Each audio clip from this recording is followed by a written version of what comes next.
ಗದಗ ಜಿಲ್ಲೆಗೆ ನೂತನವಾಗಿ ಎಥನಾಲ್ ಕಂಪನಿಯೊಂದು ಕಾಲಿಡುತ್ತಿದೆ. ಆದರೆ ಆರಂಭಕ್ಕೂ ಮುನ್ನವೇ ಕೆಲ ಅಡೆತಡೆಗಳು ಉಂಟಾಗ್ತಿವೆ. ಕೆಲ ಸಂಘಟನಾಕಾರರು ಕಾರ್ಖಾನೆ ಬೇಡ ಅಂತಿದ್ರೆ ಕೆಲವರು ಬೇಕೇ ಬೇಕು ಅಂತ ಪಟ್ಟು ಹಿಡಿದಿದ್ದಾರೆ. ಕ್ರಾಂತಿವೀರ ಸಂಗೊಳ್ಳಿ ರಾಯಣ್ಣ ಸಂಘಟನೆಯಿಂದ ಎಥನಾಲ್ ಫ್ಯಾಕ್ಟರಿ ಪ್ರಾರಂಭಿಸುವಂತೆ ಒತ್ತಾಯಿಸಿ ಗದಗ ಜಿಲ್ಲಾಡಳಿತ ಭವನದ ಎದುರು ಪ್ರತಿಭಟನೆ ನಡೆಸಿದ್ರು. ಗ್ರಾಮಸ್ಥರು, ಹೋರಾಟಗಾರರು ಸೇರಿದಂತೆ ಮಹಿಳೆಯರು ಸಹ ಪ್ರತಿಭಟನೆಯಲ್ಲಿ ಭಾಗವಹಿಸಿದ್ರು.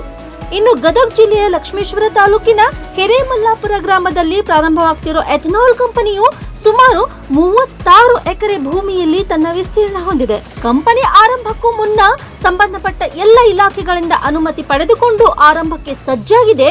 ಈ ಎಥನಾಲ್ ಕಂಪನಿ ಪ್ರಾರಂಭವಾದ್ರೆ ಈ ಭಾಗದಲ್ಲಿ ಸುಮಾರು 600ರಿಂದ 700 ನಿರುದ್ಯೋಗಿ ಯುವಕ ಯುವತಿಯರಿಗೆ ಕೆಲಸ ಸಿಗುವ ನಿರೀಕ್ಷೆ ಇದೆ.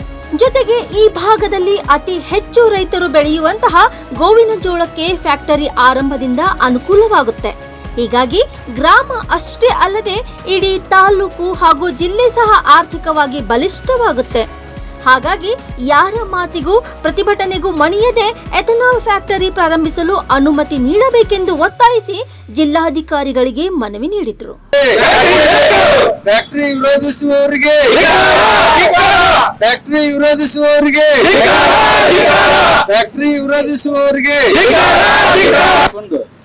ಎಣ್ಣೆ ಹಾಗೂ ಕೆಜೆಪಿ ಕೂಡ ಮಾಡುತ್ತಾರೆ. ಆ ನಂತರ ಈ ಎಥನಾಲ್ ಫ್ಯಾಕ್ಟರಿ ನಿರ್ಮಾಣ ಮಾಡಲು ಜಿಲ್ಲಾ ಆಡಳಿತ, ಗದಗ ಜಿಲ್ಲಾಡಳಿತದವರು ಕೂಡ ಪರ್ಮಿಷನ್ ಕೊಟ್ಟಿರ್ತಾರೆ. ಹೀಗೆ ಸರ್ಕಾರ ಏನು ನಿಗದಿಪಡಿಸಿದ ನಿಯಮಗಳನ್ನು ಎಲ್ಲವನ್ನೂ ಕೂಡ ಓದಿ ಸರ್ಕಾರ ಕೂಡ ಅದಕ್ಕೆ ಎಥನಾಲ್ ಕಂಪನಿ ಹಾಕಲು ಪರ್ಮಿಷನ್ ಕೊಟ್ಟಿರ್ತಾರೆ. ಇಂಥ ಒಂದು ಫ್ಯಾಕ್ಟರಿ ನಮ್ಮ ಗೋಂಜಾಳ ಫ್ಯಾಕ್ಟರಿಯನ್ನು ಇವತ್ತು ಚಲೋ ಮಾಡಿ ಉದ್ಯೋಗ ಏನ್ ಇವತ್ತು 400-500 ಮಂದಿಗೆ ಉದ್ಯೋಗ ಕೊಡುವಂತ ಕೆಲಸ ಈ ಭಾಗದಾಗ ರೈತರಿಗೆ ಗೌರ್ಮೆಂಟ್ ಬೆಂಬಲ ಬೆಲೆ ಮಾಡ್ತೈತಿ. ಇವತ್ತೇನಿಲ್ಲ ಬೇರೆ ಬೇರೆ ಕಡೆಯಿಂದ ಬಂದು ಸುಮಾರು 600 ಕೋಟಿ ರೂಪಾಯಿ ಖರ್ಚು ಮಾಡಿ ಇವತ್ತು ಫ್ಯಾಕ್ಟರಿ ತಯಾರು ಮಾಡಕತ್ತಾರಲ್ಲ.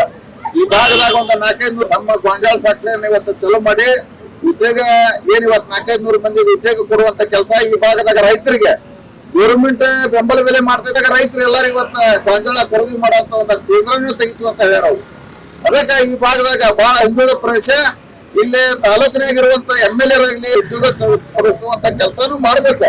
ಆದ್ರೆ ಇವತ್ತು ಎಲ್ಲಿಂದ ಬಂದು ಇವತ್ತು ಉದ್ಯೋಗ ಕೊಡಕತ್ತಾರ ಅಂತ ಅಲ್ಲ ತಡೆ ಮಾಡಬೇಡ್ರಿ ಅಂತ ನಂದು ಒಂದು ರಿಕ್ವೆಸ್ಟ್. ಅದಕ್ಕೆ ಎಲ್ಲರೂ ಕೂಡ ರೈಸ್ ಆಫ್ ನ್ಯೂಸ್ ಗದಗ.